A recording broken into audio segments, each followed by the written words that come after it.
everyone. My name is Elizabeth, clinical psychologist from Prosper Health Collective.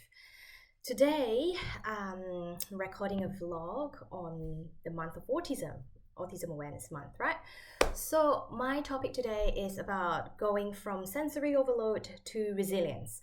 So, I'm going to talk about three things, and that is really about the importance of providing context, working with your personal interest, and in a sense of radical acceptance.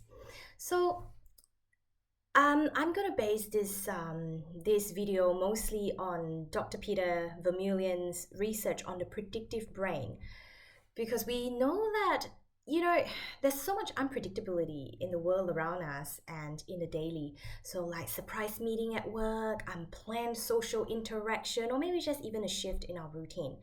So for autistic individuals, this disruption can sometimes feel really overwhelming, and that sometimes can lead to sensory overload. So for example, like walking into a crowded space and suddenly bombarded by all these different stimuli that trigger sense of anxiety. Now, often this overwhelm starts occurring when your brain struggles to predict and process the sensory input, which results in heightened feeling of stress or discomfort. Right, so here are some tips. When I say context, right, it's really about aligning your expectation with reality. So research shows us that our sensory responses are largely influenced by our brain's prediction.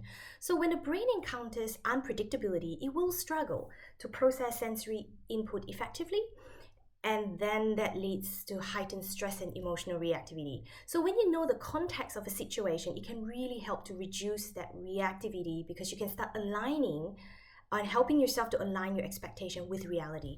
Like if you go into the cafe that you've been going for a long time, but today you find that at the same time today, yet it is so crowded, it might throw you off a little bit. But understanding why this is happening could actually provide a sense of predictability for your brain to know that, hey, this is to be expected. So think about it this way. It's kind of like if you're going to do an alarm emergency drill, we will provide a precursor warning, right? Like informing you that, hey, in 2 minutes, we're going to be testing the emergency drill. It will be loud. And even though it is really uncomfortable to go through that blaring sound, you know that in about a minute or two, it will stop. So that allow your brain to just process it more tolerably, to tolerate it more, compared to if this alarm would go off suddenly without warning, you might think that something is going wrong, or whether you're in complete danger here. Okay?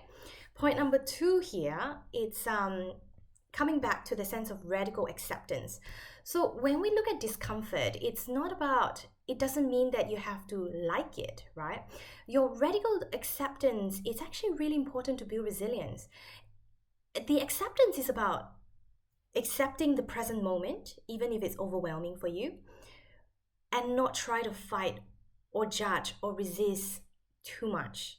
So it's not about passively surrendering, but noticing that it is uncomfortable, and it gives you that mental space to know that this is challenging, but it does not have to control me just because it is challenging.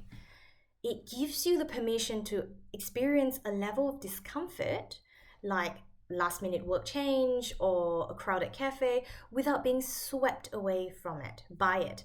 So by accepting the moment as it is, you are better able to regain emotional stability. Now we come to the third point here, right? Part of having that radical acceptance, it's we also want to position ourselves in a place where even though it's chaotic, we can still find control. We can still influence how we respond. We may not be able to control whether the alarm will sound, whether the cafe is going to be crowded, but we can choose how we're going to react when these things happen, and we can start using tools to regain a level of control. So for example, in a crowded cafe, if you know that someone's going to have a party, the noise might be more overwhelming. So you might make plans, for example, maybe go 2 hours later, or you may make plans to let's wear a noise cancellation headphones. It provides you a more tangible ways to manage the sensory environment. Or if you know that the social environment is going to be too much, perhaps allowing yourself the space to just walk out for a short walk and practice some deep breathing to regain your composure. This choice can help you maintain control, even when you feel like your external circumstances feel chaotic. Now, we talked about personal interest earlier, right? When I start introducing the topic. Your personal interest, engaging activities that you deeply care about, whether it's music, art, writing, building in the shed, gardening, whatever it is fun, it is enjoyable, but it is actually more than just fun and enjoyable. It provides you a way to enter into a state of flow where you can immerse yourself in something that brings you calm and joy. For autistic individuals, flow states can be highly beneficial in helping you move even from sensory overwhelm into emotion regulation. It's really useful. Don't undermine it. So imagine after a stressful day at work, you turn to your favorite hobby, your personal interest. This immersion alone can give you that mental space of control. And it also gives you a powerful tool to build this resilience and maintaining emotional balance, especially during the overloading, like sensory overload time, where you just need to wind down.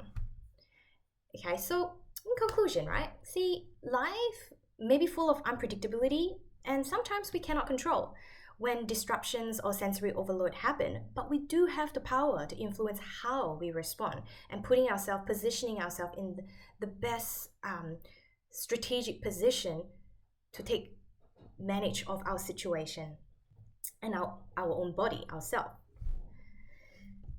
So that will help us navigate life challenges with greater ease and resilience. So at Prosper Health Collective, we're committed to helping you. If you need any further information or if you want to get in touch with one of us, please feel free to reach out. Thank you.